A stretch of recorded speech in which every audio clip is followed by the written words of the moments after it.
경상북도에서 낙동강이 가장 직선으로 흐르는 칠곡군. 이 강이 흘러온 내력이 곧 칠곡의 역사나 다름없다. 기나긴 물길 중에 칠곡 구간이 가장 도도하게 흐른다. 특히 양목면 덕산체육공원에서 대구 하빈 육신사까지 13km 구간은 거의 직선으로 강물이 흘러간다. 자연은 직선을 싫어한다고 했는데 이곳 낙동강은 빨리 바다로 가고 싶어 직류하는 것일까? 오늘도 곧게 흐르는 저 강물에게 아픔과 희생의 역사를 물어보고 싶다. 6.25 전쟁 당시 낙동강은 대한민국이 5%밖에 남지 않은 절체절명의 위기를 반격의 교두보로 전환한 곳이다. 더 이상 물러설 수 없었던 낙동강 최후 방어선은 경남 마산과 경북 외관, 포항을 잇는 마지노선이었다. 낙동강이 없었다면 메가더의 인천 상륙작전도 없었고 이 영화도 나오지 않았을 것이다. 특히 낙동강 방어선의 꼭지점, 외관 일대와 다부동 전투 등에서 책 대신 총을 들고 싸운 수많은 소년병과 장병들의 고귀한 희생을 결코 잊어서는 안 되리라. 낙동강 전투에서 1950년 8월 16일 낮 12시 감행한 미군 전략폭격기의 융단 폭격을 빼놓을 수 없다. B-29기 98대는 폭탄 500파운드짜리 3084개, 1000파운드짜리 150개를 칠곡군 북삼 일대에서 양목으로 소낙비처럼 쏟아부었다.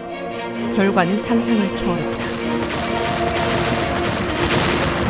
구 외관철교 양목 쪽 관오사는 융단 폭격 후 수년간 나무와 풀이 제대로 자라나지 못한 결과 엉덩이처럼 흙이 보여 엉덩이산이라고 불렀다고 한다.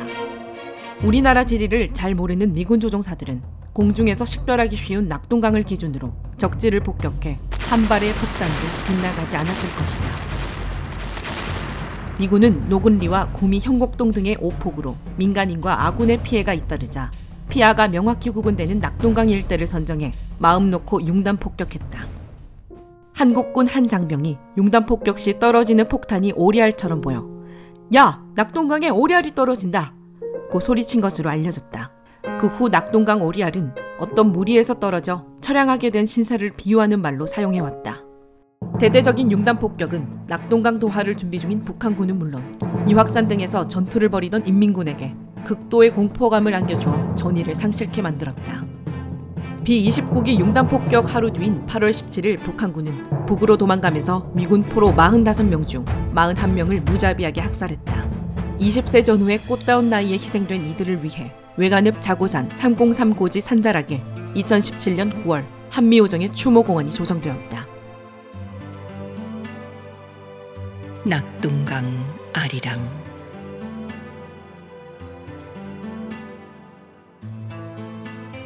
갈 곳 없는 한 조각 구름이 낙강에 떨어진다. 하늘을 담은 저 강은 은하수 거울이 되고 허공을 유영하는 물고기 별자리는 낙강으로 내려온다. 온 천지로 흐른 별들의 강, 새빨간 이데올로기가 쏘아올린 붉은 별이 낙강에 쏟아지던 그날,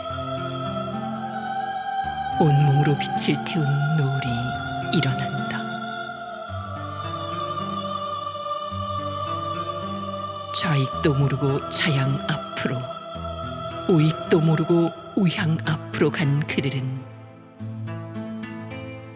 이승과 저승이 함께 흐르는 낙강의 전설이 되었다.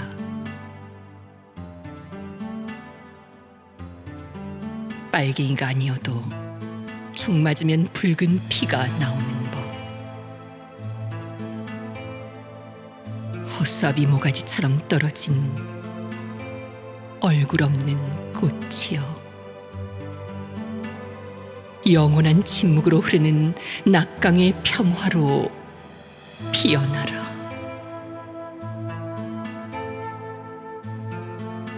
빛을 낳은 어둠으로 돌아가 더 이상 발광하지 않는 무명의 별이여, 어머니보다 먼저 흙이 되어 대지를 살린 아들을 위해 낙강의 젖줄을 지키는 유성으로 흘러라.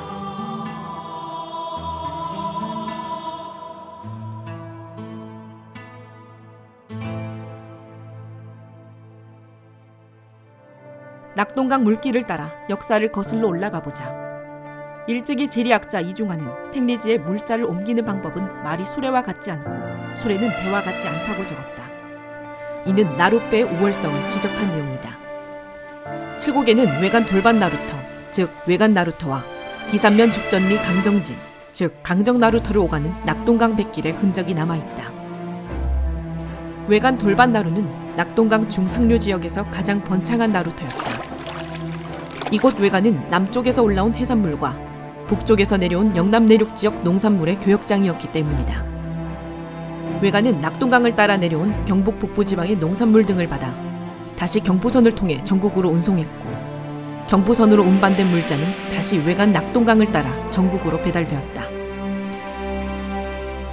일제는 조선 수탈을 본격화하기 위해 1904년 경부선 철도를 보설하면서 양목면 관호 1위 구회관에 역을 설치하려고 했다. 그러나 구회관처럼 민가는 없지만 낙동강 유역이 넓어 발전 가능성이 높을 것으로 보고 외관에 역을 설치했다. 현재 외관은 관호 1위, 구회관 이후 새로 생긴 신회관이라 할 수 있겠다. 1941년 복선화된 경부선의 철도 수송이 본격화되면서 외관 나루터는 급격히 쇠퇴했다. 경부선 단선철도의 구회관 철교는 기차 운행이 중단되자 사람, 가축, 마차, 차량까지 통행하는 교량으로 바뀌었다. 1993년부터 사람만 다니는 인도교로 이용하고 있으며 이때부터 호국의 다리로 불러왔다. 6.25 전쟁 당시 대한민국을 지켜낸 성지이기 때문이다. 미군은 1950년 8월 3일 거침없는 북한군의 남하를 막기 위해 호국의 다리, 즉 구회관 철교 외관 쪽 교각 하나를 폭파했다. 2011년 6월 25일 오전 3시 50분쯤 집중호우로 양목 쪽 두 번째 교각이 붕괴되어 다리가 두 동강 나기도 했다. 그것도 6.25 전쟁이 터진 6월 25일 같은 날, 전쟁 발발 시간인 새벽 4시경 이 다리가 무너져 소름이 끼칠 정도로 너무나 기이하다.